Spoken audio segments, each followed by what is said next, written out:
Hi, I'm Dave. I'm going to be answering some questions from Nebula viewers and people on Reddit and Twitter about Nebula. I got a big stack of cards here. I hope that, God, there's a lot of questions here. Which channel is the biggest draw for referrals and why is it Jetlag the game? You would think so. Jetlag is popular, very popular. But it's not our biggest show by watch time, by signups, by revenue, by followers. It's the biggest show by fan enthusiasm, by quite a bit. And it's easy to think that because the fans are so active and the fans are so vocal that it would be the biggest, but it's not, and it's a good thing.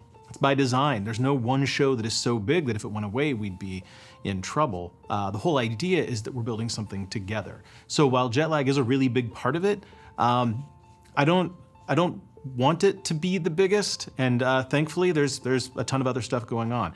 I don't want to name names because I don't want this to be a competition, and each of those metrics kind of belongs to a different show, and it varies from month to month. Jetlag is huge, but I wouldn't say we're dependent on it in any way. What do you know now that you wish you knew when you started this streaming platform? I wish I knew how big this was going to get. We could have planned a little bit differently. A lot of the stuff in the early days was held together with duct tape because we just had no budget, and that's how we built it. If we had known how big it would get, I'm sure the engineering team would love it if we could go back and make some decisions a little bit differently, plan for scale a little bit. I wouldn't let my past self envy my current self, because that sort of discovery and finding out how big this could get and all of the moving pieces, that's been the fun of it. A niche that ended up being more popular than you expected on Nebula. Game show, obviously, we didn't see that one coming. We knew the show would do well, but we didn't think the game show thing would be so big. And we only have the one game show, so, you know, there's that. Scripted content.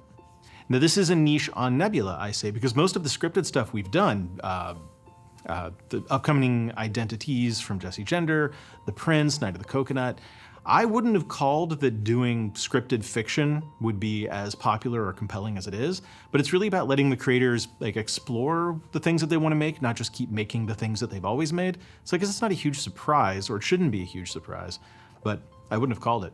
What do you think Nebula will look like in 5 years in terms of content, platform, and financially? Financially, I hope we're making money. I would expect we're making money. I mean, how can I possibly answer this? We didn't exist 5 years ago. What are you watching on Nebula? Oh, I can't say. I can't possibly say. I watch a lot of Cinema Wins to fall asleep. I'll just put an AirPod in and I'll put on a Cinema Wins video. I'll set a timer for my audio to turn off after 30 minutes. I'll let the dulcet tones of Lee put me right to sleep. What got you involved or interested in the creator economy and this whole Nebula venture in the first place? How did you end up here, Dave? Well, that's a long story, which you can hear on my episode of Low Spec Gamer's Genesis podcast on Nebula. Link in the something. I had a podcast of my own years ago called Unprofessional. The entire archive is also on Nebula. I needed sponsors for the show, and so I started doing that and then helping my friends with sponsors for their shows. And over time, just kept accumulating more and more creators who needed sponsor help, and then realized I had a whole business started accidentally. And then when we had a whole bunch of creators, we realized that there was an opportunity to do something else that was kind of cool. And we went and built our own little streaming video platform. And here we are. Will Nebula ever have ads? No. I don't see it. There is an ad-supported version of Nebula now. It's called YouTube. What is the most confidential piece of information you know? If I would watch a video on YouTube, which is 10 minutes long, and then the same video on Nebula, how much more would the creator earn from Nebula? I have no idea. See, they pay based on views and how many ads load, and that can be, depending on the length of the video, anything, or depending on how many ads they put in the video, and then the CPMs for that day, it's impossible to say. What I can say is that if you were to take the same number of views for the same video across YouTube and Nebula, chances are Nebula is going to be paying out much higher. And a large part of that is just because the audience pays more. What type of genre or content do you feel is still missing on Nebula? I'd love to do more travel stuff, more food stuff, more sports stuff, more car stuff, more tech stuff. You've mentioned that there's a special equity model for Nebula ownership. How does that work if a creator leaves? Then they leave their equity behind. The whole point here is we're building a thing together. If somebody wants to leave, they can, but the rest of us who are going to keep building it, we will enjoy the rewards over time. So equity isn't really about a destination, It's about the journey. That sounds hokey, but the truth is we built it this way so that we don't have like one or two really big creators who come in the beginning and then leave and then get all of the pie someday if there ever is a thing where people get pie. How much details or statistics do creators get from Nebula? We share everything. There's no real limit. They don't get to see each other's data, but anything about their data or anything about the platform, we're an open book. When will we get a Dave the Agent spin-off movie? Does this count? Do you have any thoughts on expanding the content in Nebula to more languages? Actually, yes. There's gonna come a point in the not too distant future where we can upload a video to some AI, have it process the thing, and it'll hand us back that video in every language in the creator's own voice and resync their lip movements through deepfaking. We can go back and forth on whether or not that's a terrifying view of the future, but it doesn't make a lot of sense for us to invest in hiring a ton of people to do localization for all these different languages, when the truth is that the robots are probably coming for those jobs. It's gonna be really easy for us to just hit the button and now we have Nebula and Espanol. What's the reasoning for not having native comments in Nebula? Does Nebula have a content policy for its creators? Were there any legal considerations for creating Nebula and having it viewed as a content moderator, because not just anyone can upload? The moderation system is at the creator level, not at the content level. We are very fussy about who we work with, but once we work with somebody, we trust them. We build a relationship, and whatever they want to post, they can post. If there's going to be a problem or somebody wants to complain about it, we'll have a conversation, I guess. But it's not like they submit videos to us and we have a censorship team that says yes or no. Is the goal of the platform to create more original content? Hell yeah. We want to do all sorts of cool and interesting things. We want the creators to get really creative. That is what they do. And we want to make possible things that weren't possible before. Who was the first creator you worked with? This is a point of contention, actually. Technically, of the folks that we work with now, it was Sam from Wendover was first. But Brian from Real Engineering got me the signed contract back first. So I'll let them fight over that one. But if you want to go even further back, the first creator I worked with was me. I was doing this for my own stuff. Wound up working with a fellow named John Gruber from Daring Fireball. He has a podcast called The Talk Show. And the company, Standard, was formed in, I think, 2013, specifically so that I had a tax entity for handling payments on his sponsorships. So I guess you could say that it was John Gruber was the first creator, other than me. What other companies in the creator space are you observing/learning from? Any of the creators, they have to be a business so that they can do the tax stuff. So the easy answer would be the creators are the interesting companies I'm looking at in this space. But what interests me are the services for creators.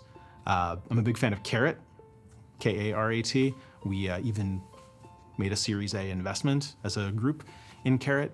I like anything that reevaluates the way creators work versus how more traditional jobs do things, and give some of the power back to the creators. I'll say it this way. I'm excited about the companies I see who are actively trying to provide value to the creators versus the companies that are built to extract value from the creators. How much effort does Nebula put in for diversity, equity, and inclusion? So this is a really serious issue, and we take it very seriously. If you look at the roster of who's on Nebula, I think that to an extent speaks for itself. We try to create an environment where everybody feels welcome, everybody feels comfortable. We try to highlight creators from marginalized groups. We go out of our way to try to build projects with and for them. And in the end, because we're a referral-driven community, if people from any particular group feel comfortable and feel welcome, they'll tell their friends in those same groups or in adjacent groups, and it sort of builds up over time. So it's about, I don't know, building an environment where everybody feels good, and then the rest just kind of happens. What's the process for a channel to join Nebula? It's done on referral. It's creators talking to creators. There's a bunch of reasons for this, and there's a bunch of reasons why we're not super open and transparent about how that process works. We're not out to make anybody feel excluded. In fact, quite the opposite. But we are a business, and we have business goals and finite resources. We have to stage things out. We have to build carefully. And we hope that over time, we bring in every awesome creator, everyone who's doing good stuff. But it's gonna take us a while to get there. So there's no clearly defined process.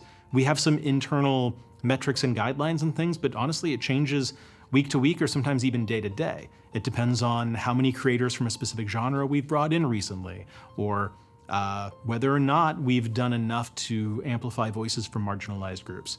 We have to be careful and selective, and it comes down to what are the relationships that a creator has with our existing creators, or is this something that the existing audience that we have would really like, or do they have an audience that they could bring in who might like our stuff?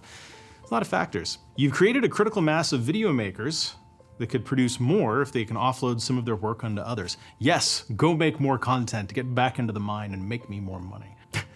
Do you have a known set of freelancers that you can recommend to your video makers and or training to help good makers become great because they can focus on the value they add? Actually, yes, we have our studios team, Nebula Studios. Their whole purpose, well, two things. One is they help make the Nebula originals, but also we have a pretty big team there who helps out the creators with making their videos. What determines what videos get made as Nebula exclusives? Well, it's not like they bring us a list of their videos and we pick which ones. We ask creators for pitches, or we'll go to creators with an idea for something that they should build, and we kind of build it up together. Cooking YouTubers on Nebula. Depending on when this goes out, we might already have one. I would love to see more cooking. I would love to see food. Show me food on Nebula, I'm down. When are we getting no comments. That was a comment. Somebody wrote a comment and I'm answering it on camera. We have comments. The honest answer on comments is it's just, I don't see the value. I don't see the upside. There's so many things we could make that would add value to the things that the creators are saying, that giving time and space to things the audience say, when we have Twitter, we have email, we have Reddit, it feels like that's a solved problem. Nebula's already done some premiere events in a theater. What kind of project do you see Nebula doing that would be deserving of a limited theatrical release? Well, I can't talk about that yet. How are you selecting creators, and how are you handling controversies? The creators select each other, and the controversies, who cares? How did the decision to take over Nebula marketing come about? It seems to have been a big success. It was always the plan. Like, we want to be sustainable, and the best way to be sustainable is to be independent. Favorite snack? Hashtag snack zone. I would argue that snack zone itself is my favorite snack. What's your fave color? Well, I would have to say that I enjoy all colors equally. Would you consider being a guest star on Jetlag? I don't know that I would enjoy that. I have traveled with Sam a ton in real life for various things, and we have usually a blast doing it, but we also bicker a lot. That might make for good content. Adding a ton of pressure onto that, but I don't know how enjoyable it would be for us. I am amused that so many people keep asking this question. I would do it under certain circumstances. How do you determine who gets budget to create first plus and original content? Easy, whoever asks. Have you predicted the success Jetlag would have? No. We knew that people would probably like it. It was designed to be a certain kind of, interactive experience. I remember being in Iceland on a retreat thing with Sam and Ben and Adam, and them telling me about it and all the things that they were going to do, and just thinking like, yeah, this could be really cool. I had no real notion that it was going to become as intense as it's been. So, what do I know? It seems like Standard's gone pretty quiet as a separate brand. Is that by design? Was Standard ever loud as a separate brand? Our whole thing was that we were kind of quiet and shadowy. We were called the Smart YouTuber Mafia. Standard is about talent management and supporting the creators in business, and Nebula is about, streaming platform that we built with the creators. There was just never any need for Standard to be super overt. We've never done any marketing. How did you decide on the format that is used for compensating creators on Nebula? Great question. How did we decide? As a group. The creators got together, we talked it out, and we agreed on it together. How involved are creators in decision-making for the platform, if at all? Very. All of it is a big round table with the creators, and not everyone is required to participate, but it is like an open discussion. And for the big stuff, it's really important that the creators be on board because at the end of the day, our customers come in because of the creators. So we need for them to have that enthusiasm, and nobody understands the audience better than the creators themselves. And if what we're building is a conduit to that audience, the creators should be involved. How was the platform initially funded? Us. We put money into it. The talent management side, we had a little bit of surplus in budget. We decided to put it into this, and we just did it. Who do you consider to be Standard or Nebula's customer? That's interesting. Any way you slice it, ultimately, everything we do is for the audience. but only because we do things for the creator. If the end game is to satisfy the audience so the creators get paid, the only way we can really do that is by supporting the things that the creators already want to do. They understand that audience already, so we're here to support them. So in the most practical sense, the creators are the customer, always. Nebula's been accused in the past of having a bit of a political bias in terms of what channels get added. Are you doing anything to refute that? No.